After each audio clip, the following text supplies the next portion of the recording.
Okay. Yeah, I do have that, but I've had that my whole entire life. It's not anything new, but it's very heightened right now.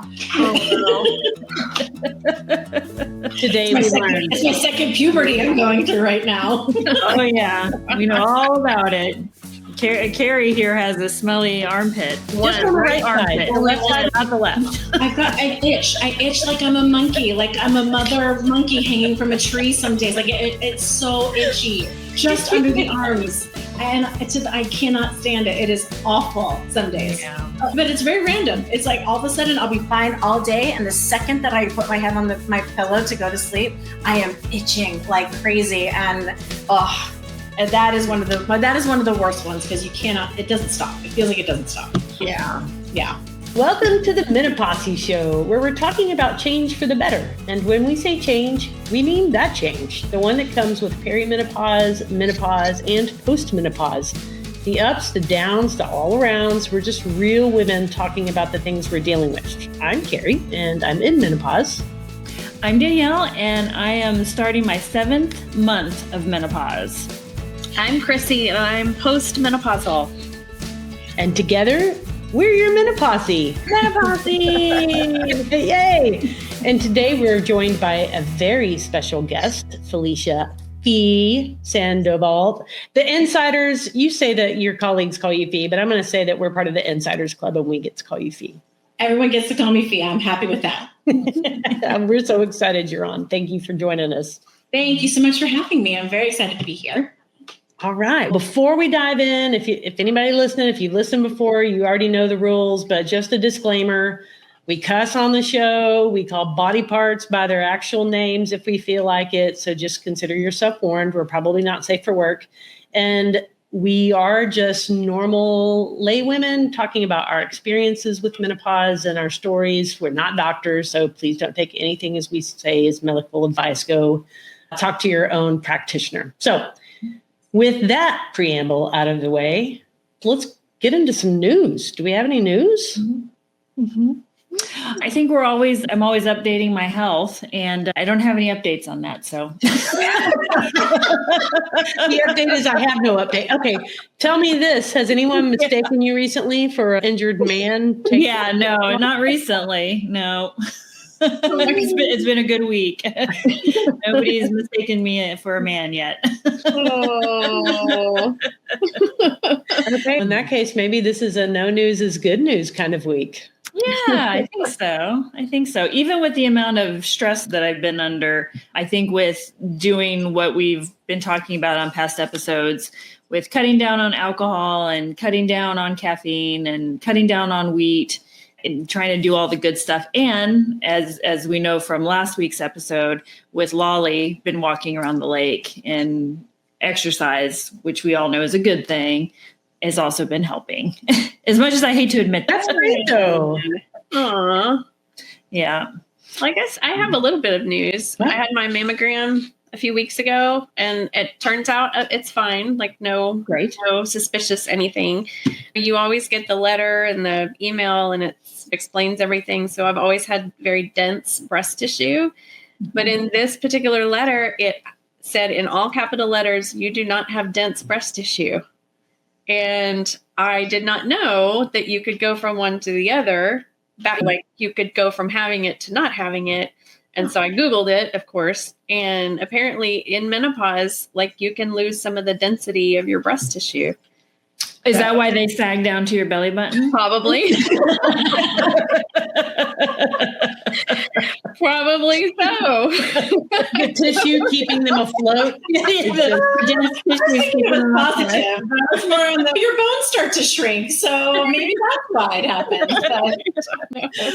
You're probably right. I just found that kind of interesting. It just never occurred to me that I would at one point have it and then not have it.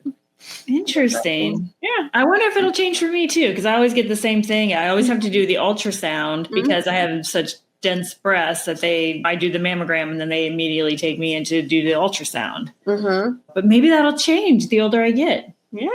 Finally, something positive. Congratulations, Chrissy, on your congratulations. breast. Yeah. Thanks. And having healthy breasts. So Yes. that's good. Yes. Very important. I always do that right around my birthday month every year, just so I'll remember it. So very important to get screened.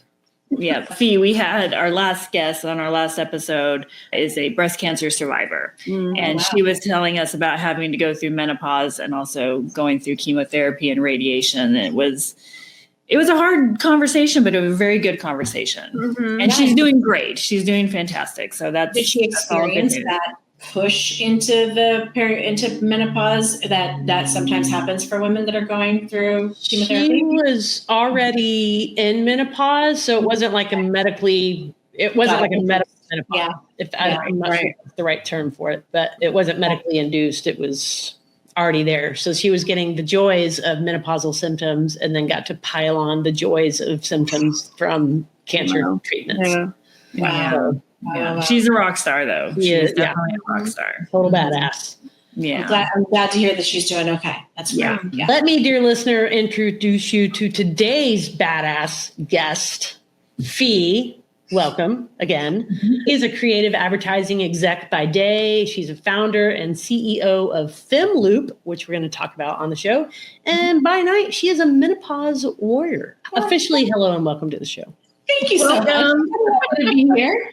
How do you define menopause warrior? Does this involve I'm picturing battle gear, but it's too hot for that.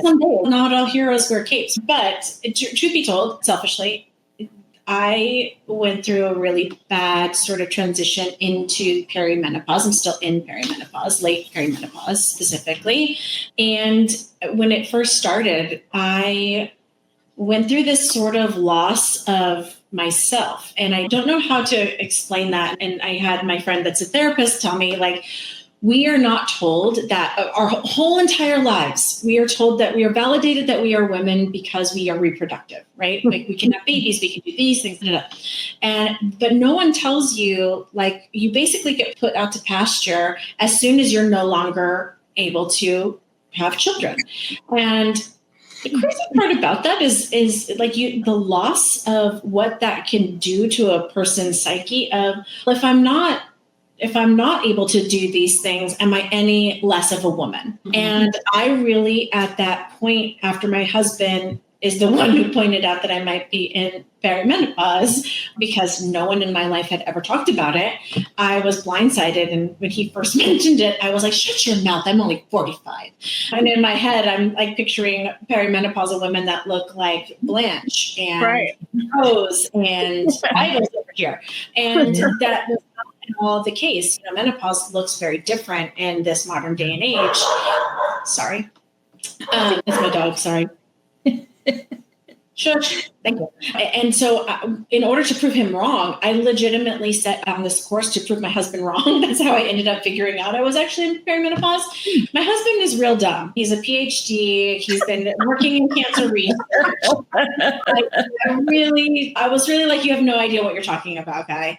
But reality is that he actually was not really far off the mark. I was just entering the first sort of early perimenopause stage, and I went and I, like a good student that I am, I took down I went and I did my research and I wrote down all of my symptoms and I made an appointment with my OB and I went in, I'm like, my husband says this and here's my laundry list and is it menopause? Yeah, give me something.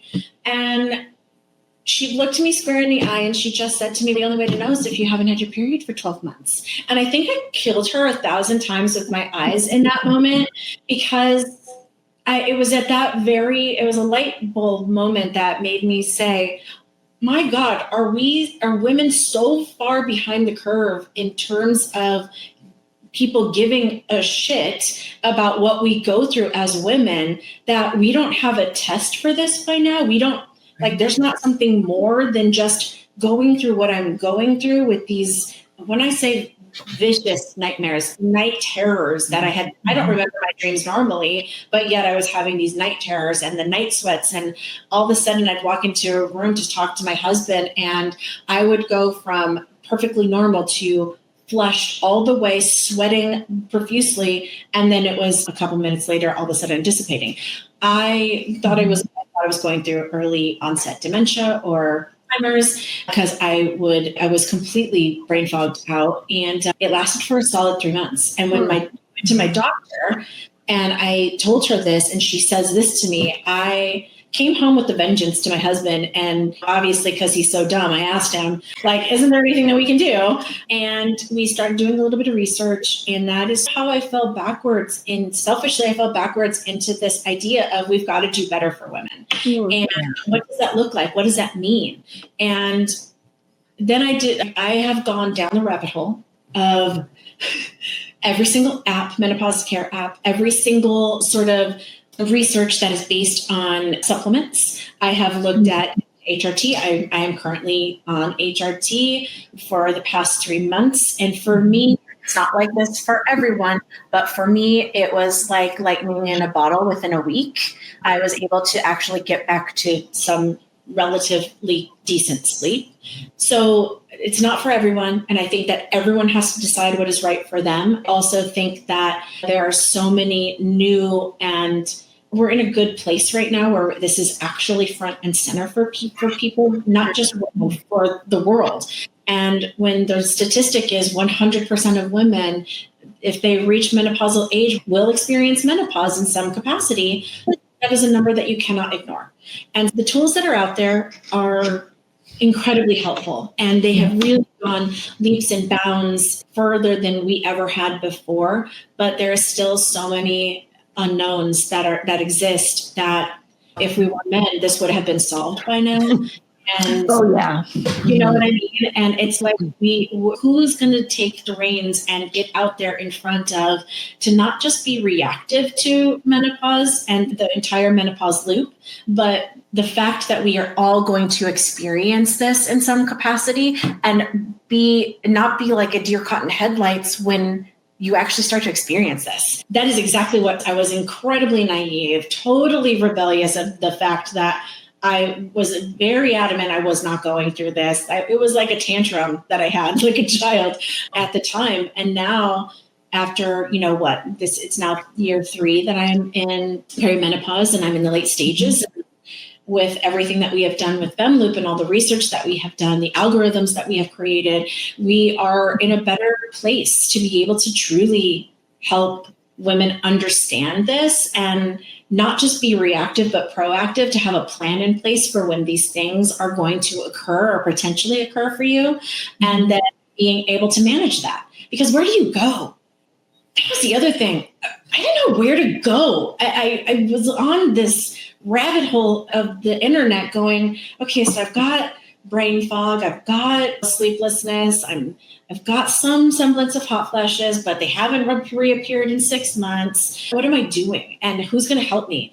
My OB who I trusted with delivering my son, and it was an emergency C-section, and she's been my OB for forever, my gynecologist for forever, and yet she didn't have the answers for me. I was deflated.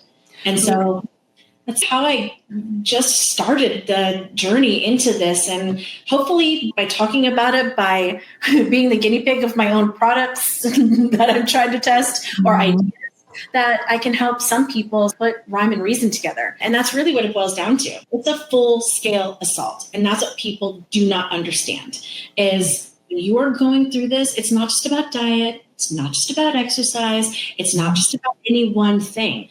All of these things have to be working together in order for you to feel like the whole person that you were 10 years ago. And it is hard to manage, but there is nothing out there that really combines it all. It's very fractured, and you're looking, and I've got 10 different apps for the 10 different things that I'm experiencing, and not one of them is streamlined. And so that's like I and Femmeloop want to live. We want to be the aggregator of all things. So that way you're not left guessing, but we want to be scientifically proven. We want to have proof in the pudding that these things are going to work, because there are a lot of magic beans out there.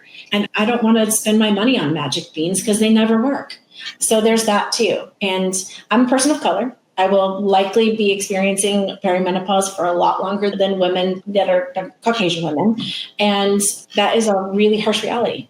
So if I can make my life easier and it can simultaneously help make somebody else's life easier, then that's what I want to do. That's what I'm going to do. That's where we are. We're in the throes of a beta test. on the app. We've got everything else that we are incorporating, biometrics, biomarkers, into play. And as soon as our app is ready to go, we will be putting some stuff out there. So it'll be fun. It'll be interesting. Yeah. Very exciting. Yes. And we want to get into all of it and get all the juicy details and hear more about your research. Before we do that, we have this little segment we like to do called, Danielle, Hoo-ha weather report. It's got its own theme song. The segment has its own theme song. That's I love it. Yeah. Okay.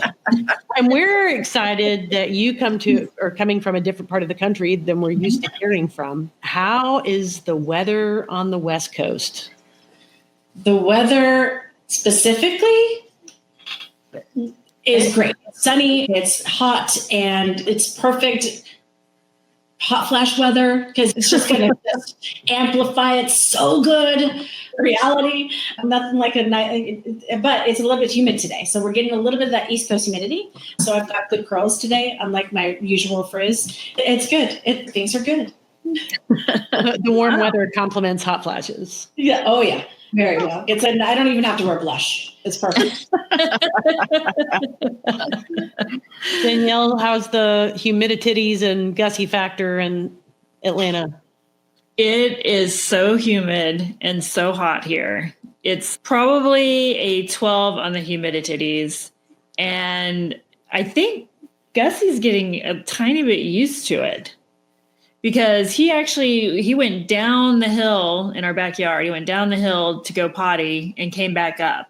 Whereas it's been so hot sometimes that he just will go out in the front yard and go potty out in the front yard and then come right back inside. But today, even though I was dying, so it was just so humid. Like I actually think it's about 80% humidity. Right now. Yeah, and it's 90 degrees. And I think we have another storm rolling in. So there's a possibility we'll get some more thunder and lightning. Wow. Yeah. There was 2 episodes ago, Felicia, I lost power during the middle of recording. While we're recording, yeah. And specifically during the weather report, it was perfect timing. It was perfect timing, yeah. And if anybody's listening and this is your first time tuning in, I just want to be explicit that Gussie is Danielle's dog and not her child or husband. Humans use the potty inside, only the animals. Yeah. Unless they've been drinking. Yeah. I mean, I'm not going to lie. I've totally used the potty outdoors. Chrissy, how's it kicking in Fort Worth? Oh, hot. I don't feel like it's been very humid, though, thankfully. It's just been really hot and dry. A little humid today. There was a slight chance of rain, but we didn't get any here. We got some about, 15 miles south of us. Yeah, it's typical hot. We're still not quite at 100. I think maybe 1 or 2 days we've only hit 100. So it's definitely been a very mild summer for Texas. Don't jinx it. Oh, no, I'm not going to. There's a hurricane brewing. I don't know if y'all saw that, but I think they officially named it Aaron, and it's on its way over. Which is it? Like in the Gulf? Is it on the? No, it's coming from Europe. So they're predicting that it's gonna go up and maybe hit Bermuda. But we're watching it to make sure it doesn't hit the East Coast. Oh, probably hit the Carolinas. Oh, okay. Yeah. Oh man. Yeah. Who would have thought they were going to be the ones hit so often during the climate change? It's terrible. Seriously. Terrible. Thank you, everyone, for chiming in on your weather from your part of the world. We feel like old women just sit and talk about the weather. Right, so I would always do the weather report. We're drinking coffee. It might have to be iced coffee because it's so hot. Yeah. Or maybe we're having iced tea. You can have iced tea or coffee, and we can do decaf on either of those. We're from the South. Yeah. Gotta have our iced tea. Sweet tea, hun. Okay, so let's get back into it. Let's take a step back, Fee, if you will. So Femmeloop is the name of the app, and just for when this episode airs, the app is not like you can't go to Correct. Android or we're currently in beta mode, but it's what we have been building. And we are getting ready to put it out so that way it can actually be downloaded onto specific phone number phones. So it'll be a limited beta release that we are doing. And then from there, we're going to do the checks and balances, making sure that it is what women need specifically during this time. I've done a test of all of the apps recently, and there's a lot of bells and whistles, even with all the wearables and everything else. It's like, how are we aggregating all of this information into something that makes sense? So that's the bigger test that we need to do to make sure that everything is able to funnel in and actually generate the right kind of report that someone is able to digest and understand. I don't know how many of you have gotten your blood work done during this time, but when you get the information back, you look at it and you see a bunch of numbers, you're like, I have no idea what the fuck this means. And that's most people. It's really made for you to not be able to understand it, and also to understand what those ranges are. And the ranges are so broad, and they have to be geared towards a person. Like, we need to figure out and make sure that any sort of algorithm that we're putting out can make sense for a woman that's going through this process and understanding those little changes that happen throughout the process. So we're really trying to fine tune it so that way it gives clear and concise information. And once we do that, which we don't think we're very far away, because of course I'm like patient zero, we think that we're going to have something pretty robust to put out into the world. And I'm really excited for it, actually. Awesome. So how did you, you're talking about aggregating data and bringing it under one roof for analysis and reporting. How did you identify what pieces of data need to be part of that are because I feel like in the peri and the menopausal era, it's all consuming, from the way we feel on our mental health to actual things happening in our body to it's all over the place. So how do you narrow it down and say, these are the metrics we need to look at? I think that there's the symptoms, which are completely subjective. How severe are they? That is a completely subjective thing. I live on a crazy, there's a fire station right up the street. So I thought it was a fire truck outside my window. Oh, okay. That's right. Sometimes if they see my son out there, they honk and wave. So I apologize.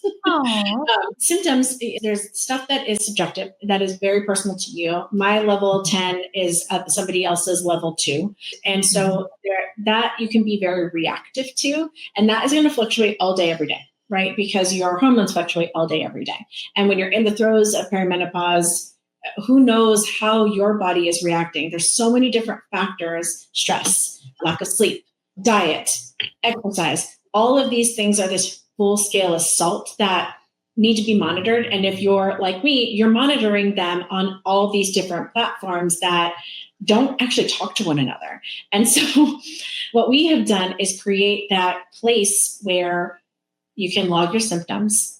We do have a biomarker kit that is a mail-in kit, basically. So we're going to monitor your biomarkers in order to, the ones that matter, for us to be able to get you a baseline of where you're at right now, where are you at in 3 months, and where are you at every single month? Because for me, I wanted to know every single month. So we have been testing blood. Blood is really the only thing that we actually can look at. Yes, you can. There are other tools that are out there that are doing great. Like UVA is one of them that I actually do think is really a nice sort of system that they have. And it's urine based. It's like a dipstick. To be able to get some real algorithms to be able to get some predictions going, we are looking at other things. We want to be able to get a baseline, be able to get a prediction in terms of when is your final menstrual period going to happen, potentially. It's an estimate. That sort of does exist. And being able to aggregate that against symptoms, how severe they are to where they might be on their menopause loop. Because I feel like it is a loop. Every cycle, your reproductive cycle, your menopause cycle, they're all a series of loops of you starting in one location and ending up in another. But it goes in this full circle way, and it's a consistent circle that you're going in of a decline, basically. Let's call it what it is. Ovarian decline is basically you're atrophying from the inside, and it sounds horrible. And there's no kind words for it, but it's what's happening to your body. There's a piece of you that is literally dying. And that we call it sagging. No, I would prefer that, but it's so true. My husband and I, we joke about it, and it's that thing of, if there's intimacy happening, he'll jokingly turn to me because we're so open about this and be like, babe, I can honestly tell you, no atrophy is going on in there. And it's like best compliment ever, baby. Yeah. I'm like, thanks, babe. It's that idea of I as an individual, I'm very self-conscious about that because my husband and I have a very active sex life. We've always had that. We've been able to just maintain this. We've had a whirlwind romance to begin with that was between here and the UK. And on top of that, to now live this life where we have kids and we have all these other stresses that are happening and so much going on, and being able to still joke about the fact that I'm dying from the inside. It's a joke, but it's also very serious. But there's always just like a little bit of, there's comedy and tragedy are so closely related that it's a very fine line. If you're not laughing, you're crying. And so there's days where, yeah, I do want to cry. My anxiety is out the roof, but man, thank God I have a partner that understands what I'm going through, because I can say to him, yeah, I'm really feeling it today. And he can help me along, or he can joke with me and bring me back down to reality, which is something that I'm super grateful for right now. Yeah, during this time, especially. But yeah. So there's that, the aggregator, but the biometrics also, any doctor will tell you, they're really key to, especially right now, they're starting to realize more and more about brain functionality, how people that are different levels on the spectrum of whether they're overweight, underweight, what have you, the severity of symptoms can be affected greatly by exercise, and diet plays a really big part in the journey. And I know it really sucks. Because you can't enjoy the things that you really like. I would love to shove my face with a burrito one day, but I know I'm going to feel like crap the next day. So it's that balance of, I give myself a little bit of a pass here and there. I definitely have my pizza when I want my pizza. But you also know how to you start to learn how to counterbalance that so you don't feel so terrible. And there's this idea that hormones are basically, we're going to come to find very soon that everything in our well-being and in longevity all comes back to hormones. I'm aware of that. I am not a scientist. I'll let my dumb husband tell me that. I do believe, like, the more and more science that and research that comes out, we are seeing such a direct correlation to every little thing, whether it's a lack of sleep or brain fog or anything else, and especially for women in the menopause journey, it all comes down to that and how you treat your body and all of the things. And we need to be able to see what's really happening on a slate that looks like, okay, so I had wine last night, slept about 4 hours, probably not a great thing. I'm going to not have wine tonight and see how my sleep goes. It's really like we're left to our own devices right now of guess and check. And it's also the way that if you are a person that decides to opt for HRT, that's how HRT is doled out too. It's very one size fits all right now. So you can read all the journals and everything, the plans that people have put in, the plans that doctors have put into place as this is your checklist of things that you're going to do. Some of it works. It doesn't work for women. Danielle and I actually know someone that went through perimenopause so severely that she wanted to jump off a building. And it's that is on the extreme side, yes, but that is not an uncommon story. So we really have to get to this place of personalized, non-reactive prediction sort of place. And that's where we hope Femmeloop is going to come in. We don't want you to start having symptoms and all of a sudden be left to your own devices to figure out what you're going to do. We want to be loud and proud about, hey, you 35-year-olds, you got another thing coming. So here's what I want you to start thinking about now so you can instill things that you can offset the perils of menopause later. We don't want to be expensive patients later. We don't want to be in ill health later. We want to be able to gradually within our lifestyle. And that's the other thing, like our lifestyles don't always accommodate perimenopause. I'm up at 6 o'clock in the morning and I don't go to bed until midnight. That is my reality because I'm in the throes of being a creative executive, as well as a mother, as well as a professional and a founder of this new app. Like, it is daunting to say the very least. So my life doesn't really allow for me to be able to take a step back and say, oh, I'm having a bad day. Let me just check out for a minute. Yeah. I was in here pouncing on me. Mama, I need a snack. And I'm not dying. It's okay. I'm going to get up and I'm going to get that snack. But that's life. And that's life for a lot of women. Cut to if you're of a certain age and you're taking care of an elderly parent. Like on top of that, most women my age, I'm a late bloomer. I didn't have my child until I was 42. And then I was a stepmother around the same time. So it all happened a perfect storm. But most women my age have parents that are older and they have to take care of, on top of the fact that they're going through all of this crazy stuff that is happening that they don't understand, as well as teenage children.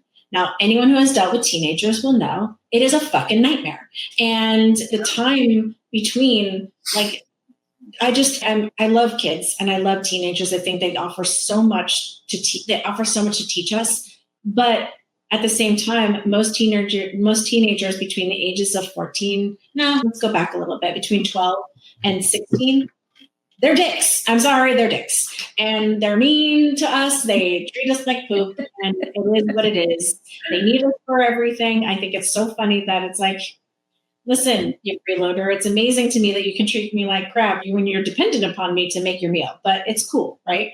But that is true of every single teenage mother that I know is going through the same thing. It's just how we tackle it. I'm very honest about being a parent. I think that there are days it's amazing, there's days it sucks. When I'm on the throes of severe brain fog, I have zero patience whatsoever because I don't like the way that I feel. And I don't know how to react to that. But if you know that it's going to come, like mine is very cyclical. I have 2 days of anxiety every month, and it's usually there's a solid 2 days before my period where I am anxious, and to the point where I have to take something in order to bring me back down. Now, when I started logging that, it was much easier for me to see and much easier for my husband to understand, to be like, oh, you got to get one of those pills. I can see it already in your face. So you can tell by the way a woman walks that there's something going on. And again, I'm lucky that I have someone that can look at me and say, oof, I can feel the static coming off of you. Like, you need to go do something about that. So I think like with the right kind of personalization in a platform that can help you understand all of the things that you're going to need to manage, because again, a full-scale assault is required, I feel. And I can only say that as someone who has experienced and done the full-scale assault at this point. And I do feel more like myself now than I did before. And I'm hoping that the things that I've learned and I am imparting into Femmeloop and the platform itself are going to be able to be tools that can help other women figure this out in a much quicker fashion. Because 18 months for someone to figure out that this is what they're going through is far too long. And, that's an average at this point. Is there a healthcare provider on the other end of that, or is this sort of a self-discovery tool? So like I said, we have access to someone that is part of the SWAN study and has a lot of information. She happens to be an OBGYN as well. And I've talked to a lot of doctors and that are pro, and this is what a lot of your listeners will experience. I think that the doctors have a really hard, any sort of medical professional that is trying to manage menopause and the effects of menopause has an uphill battle because it's so personal, because there's only so much research, because we've been in a space where the research hasn't caught up with the needs of today's modern woman. Yeah. That it is a one size fits all sort of thing. And they don't want to change it because they don't have the data to back it up. Like, they don't have the data to be able to make those necessary changes. Now, you have great doctors that are out there trying to change that.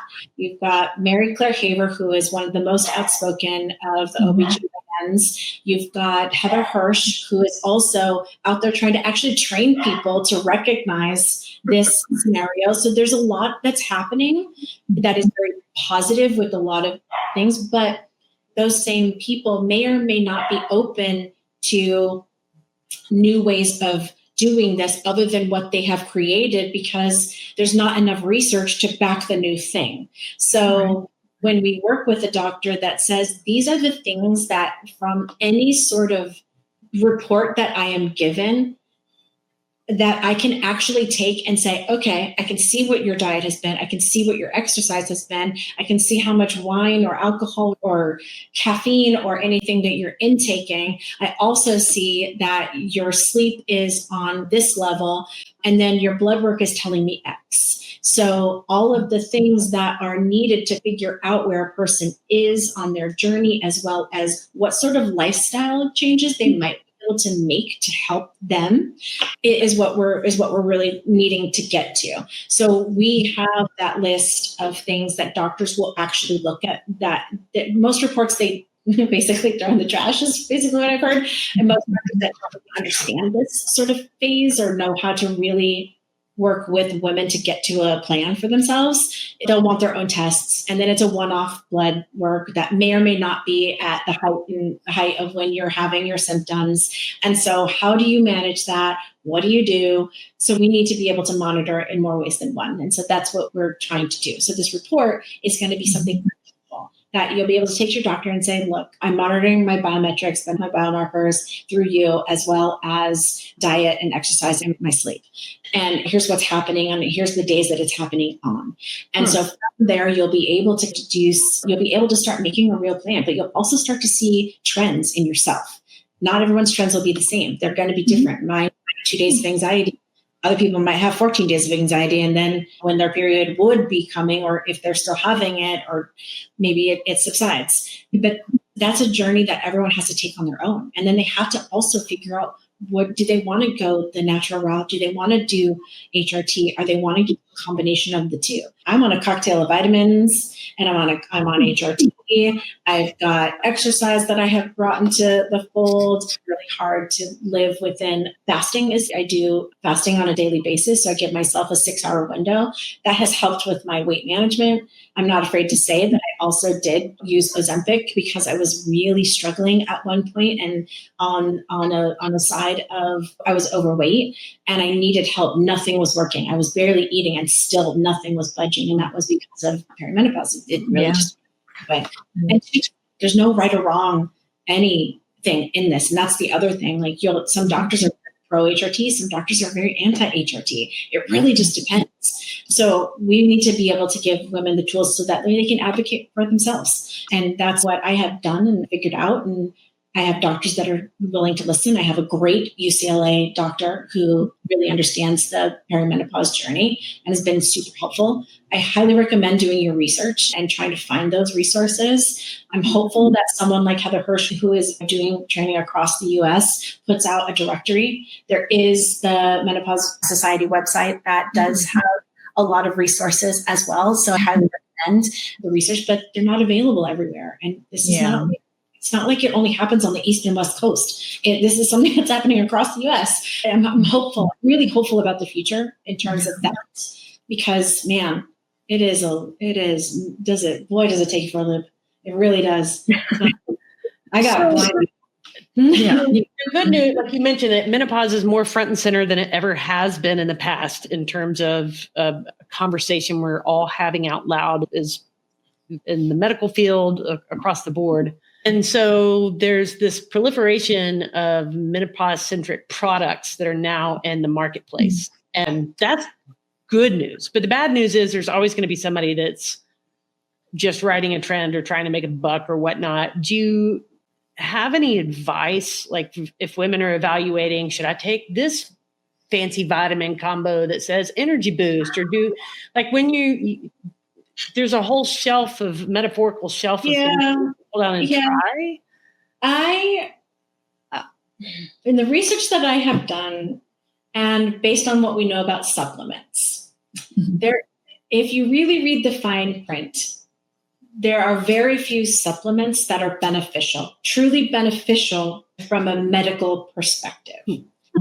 That is me doing research and also having a PhD husband who has given me a lot of that information. I cannot take all the credit myself. My husband has been incredibly integral in giving me a lot of things to think about, a lot of things to research, and a lot of information that is scientifically backed. So there's that element.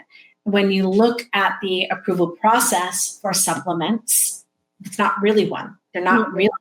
FDA, most of them are FDA approved. So how do you qualify a supplement as being beneficial or doing all of the things that you say it's going to do if there isn't any true research that's done with it? I say that because there's another element that we forget, and that is the mind over matter factor.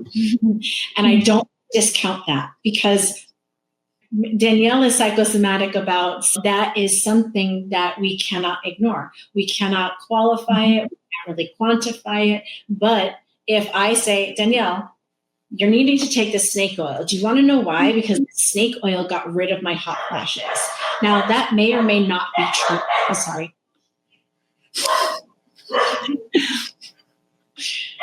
Oh my God. We have two of them, and they're both maniacs. They're the cutest things, but they're maniacs. But Danielle may take that, because I have hyped it up so much, she's now hype on it too. And there's something that happens in your brain that says to you, okay, I do feel better. You know what? He was right. But that may or may not be true. There's no way of really determining that unless you are taking blood samples every single day while you're doing this to actually prove that something is really happening. But if it's working for you, then okay, it's working for you. That's what I can say about supplements. There are certain things that help me with digestion. Some of those things are proven that they do really work, but not every single type works for every single person, because every single person is different. So there's just this. It is a guessing system. Personally, I take omega-3s. I take vitamin B. I also take what am I taking? Vitamin D and vitamin K.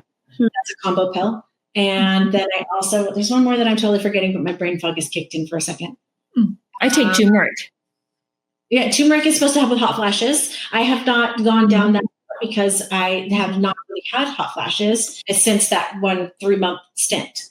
And every once in a great while when I have wine now, then this is recent. This is in the past month and a half, I want to say, when I have night sweats. And it is like I am just an oven, just emitting heat. And then on the days that I don't have wine, I don't have any serious issues. But I will say there's no wrong or right way to do this. If something feels like it's working for you, if you've mentally logged it as working for you, then stick with it. Like I don't, if it's a vitamin, I don't see if there's anything wrong with that.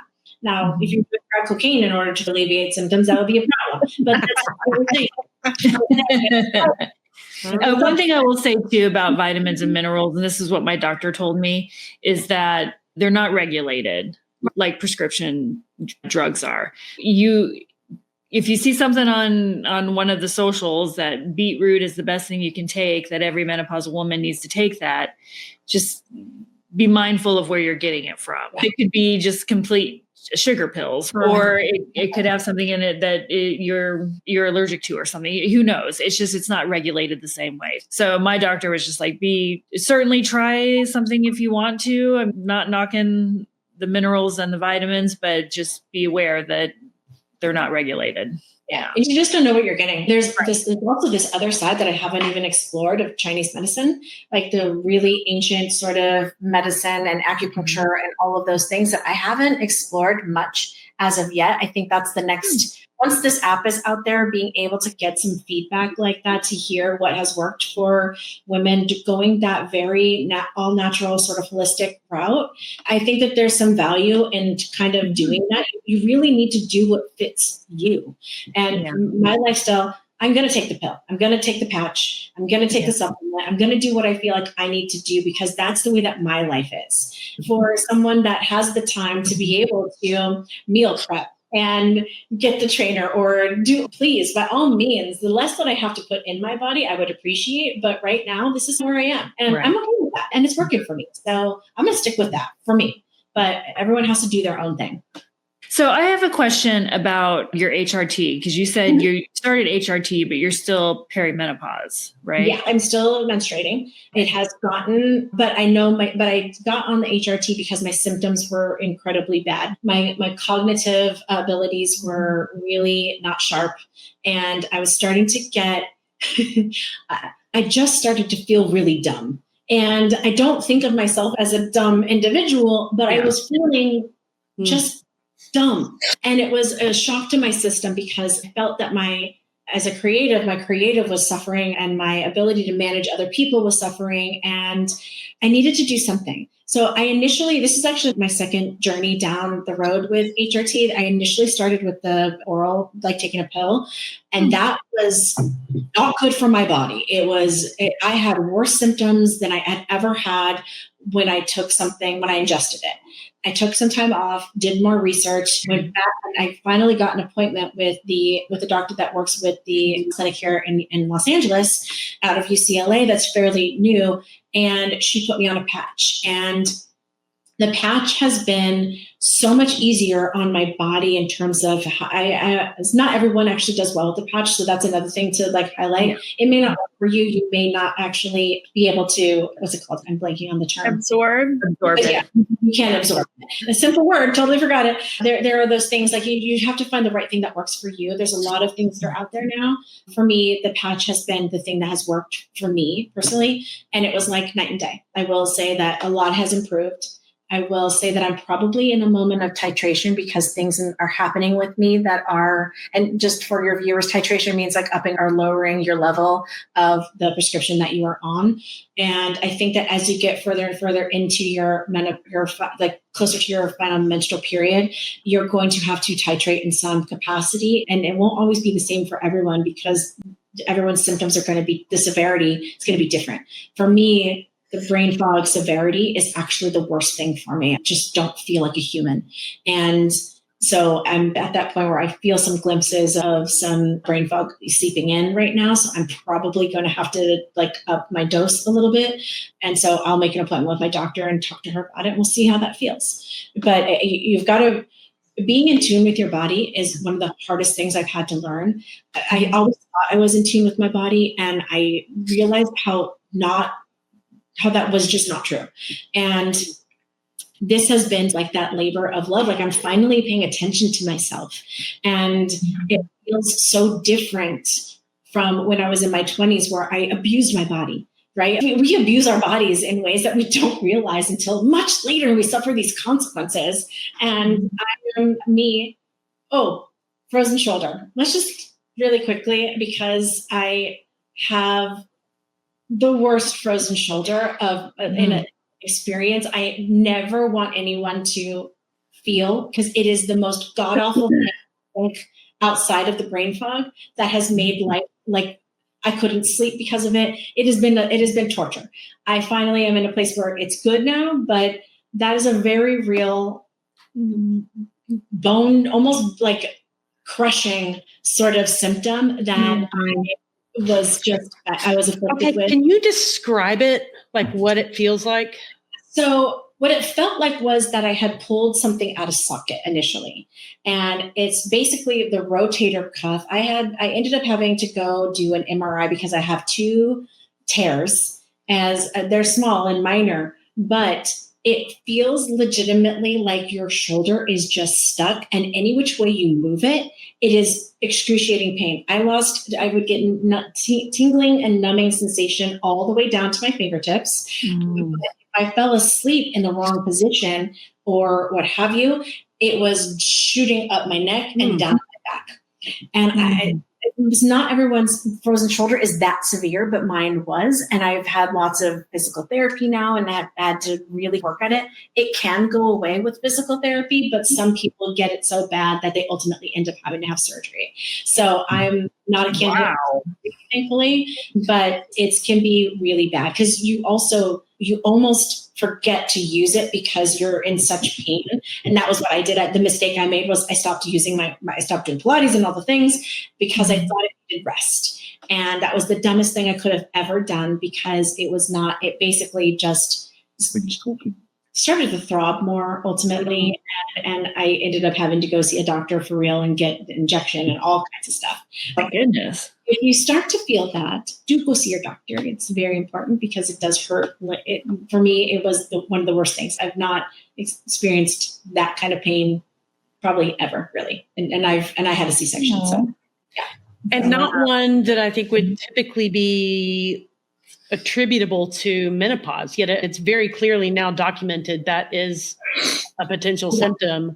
Oh yeah. But so anyway, saying that, thank you for sharing that. And if someone is listening and feeling that, and you go to your doctor and they call bullshit on menopause, tell them, no, thank you. No, I'm pretty sure. I've looked at. You can WebMD it now. It's definitely there.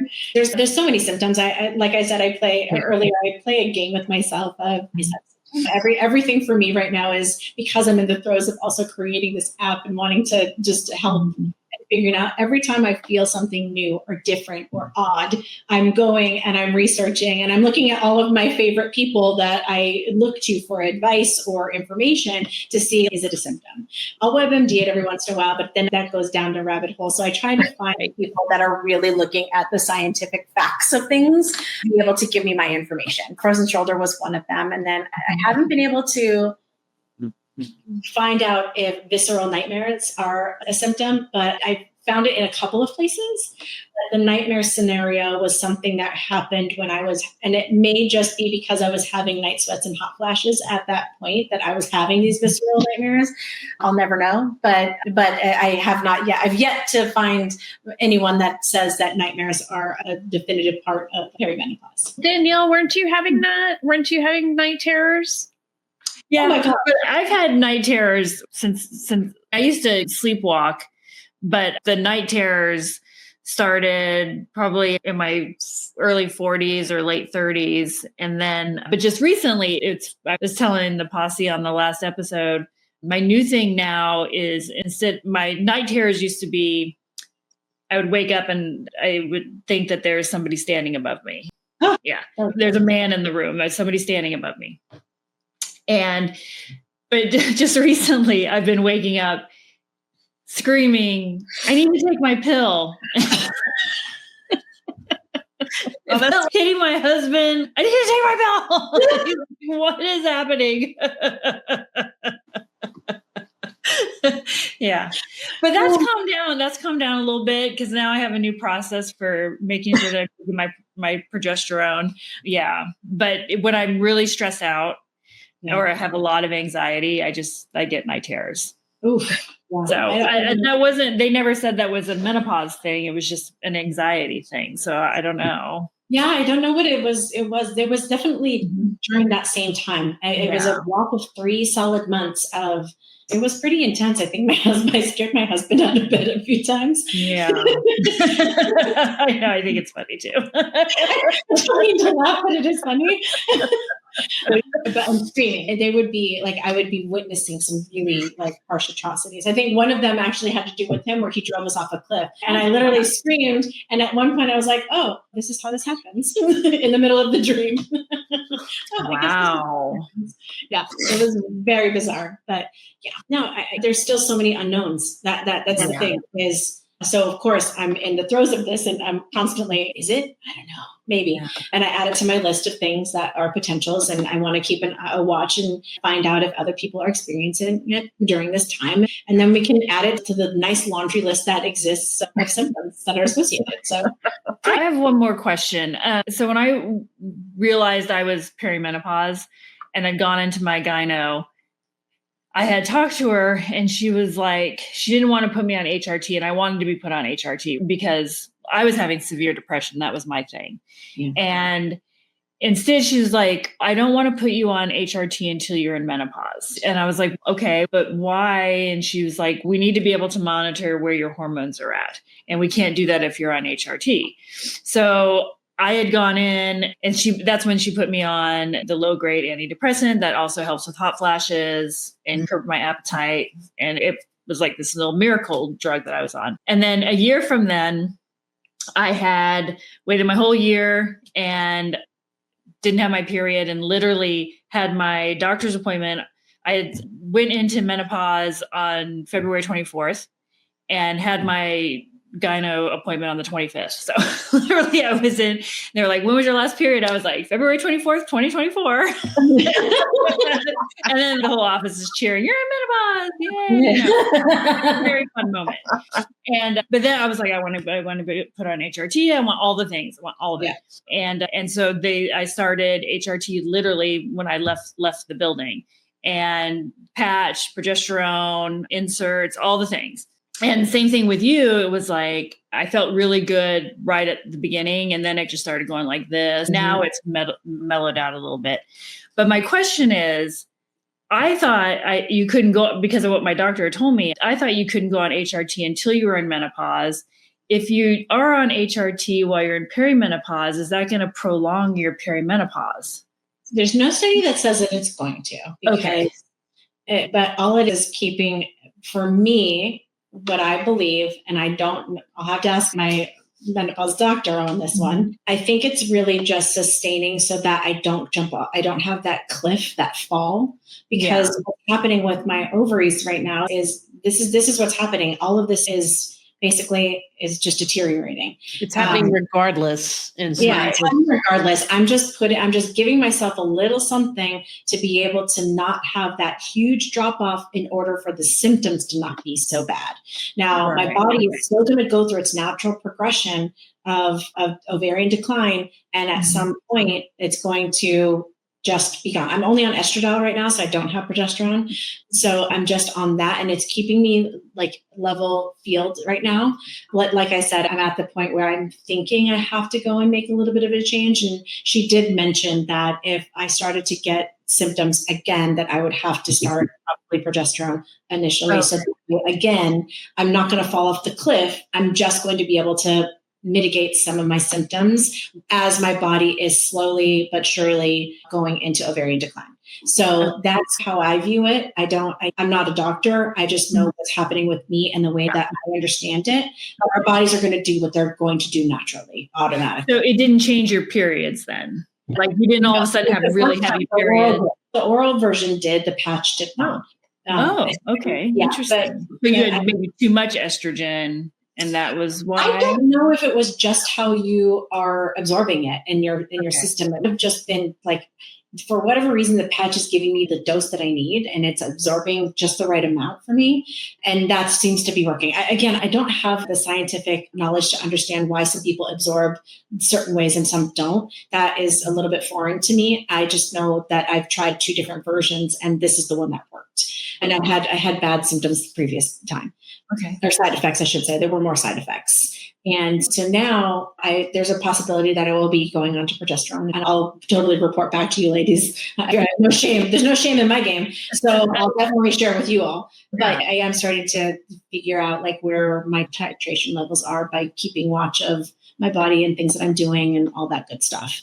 Yeah. Now that I've balanced out the frozen shoulder aspect, I definitely feel more energetic with the longer walks that I'm able to do and the exercises that I have. And so that is helping. They don't tell you when you hit this phase in life just how impactful certain little small changes can be. And when you go through when you're in the mix of all of this, it shouldn't be rocket science to anyone. And I'm actually an offender of this. I just thought if I could just go about my regular business and doing the things that I was doing, the minimal things that I was doing, I was going to offset certain things because I felt like I was relatively healthy. That was such a lie to myself that I wish someone had told me at 35 that you really need to start thinking about what your plan is. And I say 35 because if I'm really honest with myself and look at myself at 40, at the things that started to change when I turned 40, then I would have been better prepared for what was going to happen to me at 45. And It's not to say, I just think that we as a society take our bodies for granted at times. And I just think that's life. It is life. But if we could just get a little bit more clear and more clarity about, especially for women, what's going to happen to us, I really do think that people would start, if it's lodged in your brain and you're subconsciously thinking about it, or it's there subconsciously, you might make small lifestyle changes that will offset greater things in the future. And I go for walks now and I feel great. I was like, like it's a shocker to me. Oh, I went for a walk. I feel awesome now. No shit, Sherlock. You actually did something for a change. But to me, I really did take my body for granted. And now I'm starting to understand. The frozen shoulder was enough to like get me out and just, you got to start working out. You got to start doing the things. Mary Claire Haver is famous for introducing the weight vest while you walk. And I got to say, God bless her for bringing this to the fold and making this like a little movement of her own. She's one of the reasons that I actually went down this route as well, because I felt like there needed to be more people. Halle Berry, love her to bits. Never do one of her workouts because she's Halle Berry, right? It's just not going to work for me. I'm not Halle Berry. I don't look like Halle Berry. I'm never going to look like Halle Berry, and I'm okay with that. But I'm a very normal, average, everyday woman who works, who has kids, who has a family, and all of the things that come with being an individual in this life. And I'm trying to make the best of it now. And now I want to be able to like impart any wisdom, even if I'm looked at as an idiot savant on this, I don't care. Any little information that you can take and it can help you in any small way, that's a win for me, right? That's a win. That's a win for anyone, really. But I'll be the guinea pig. That's the other thing. I'm not gonna go and spout off something to do that I haven't done myself. So like I do believe that you have to live it in order to be able to speak on it, and then be able to impart some sort of wisdom to say, hey, this is what's worked for me. I don't know if it'll help you. You're going to have to try it on your own and then figure out what's working. But there's all these other alternatives that you have access to. And here, why don't you go and look at this and figure out, does this feel right for you and your lifestyle? And I think that's like where we need to get you to, very personalized sort of planning for each individual woman as they're going through this loop. And that's what we want to be. Like, we want to aggregate all your information. It's not going to be magic beans. We're not going to sell you supplements. I'm not in the business. I'm not in the business of hawking things. I'm in the business of giving you information and tools that actually matter. And that's it. So and I'm a real everyday average woman in society trying to just function. And some days I don't function very well. And that's okay too. I fall down flat on my face and I'm okay with that. It took me a minute to get there, but I'm there now. And I had a really harsh reality hit me with this, and I hated it. And I will say I was depressed about losing the identity of what I thought it meant to be a woman. And that is also the mental aspect of it all, is something that everyone needs to explore on their own, because not everyone, for some people, it's, I'm going through this and I'm just going to crack open a beer and just let it coast by me. And that's not me. I can't do it. I'm a little more of a prima donna in that way. And I'm not afraid to say that. I'm just like, I don't want to feel like that. I don't want to just grin and bear it. And fuck you guys who you haven't had to deal with this. It's, believe you me, if my husband was the scientist that he is, was having to deal with this, he'd have figured this shit out by now for me. So, you know what I mean? Like, he would have. Not to put him on blast or anything, but I'm going to.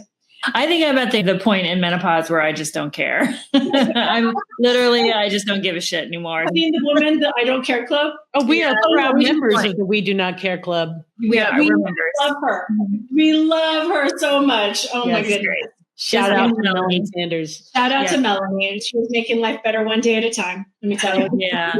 Thank you for sharing your story. And I love that it's been like this inspiration to go create something that can make it better, because not everybody is in a position or has the resources or knowledge or even desire to go do something like that. And I'm excited to see how this plays out for you. And if people want to learn more, is there a place that they could go look?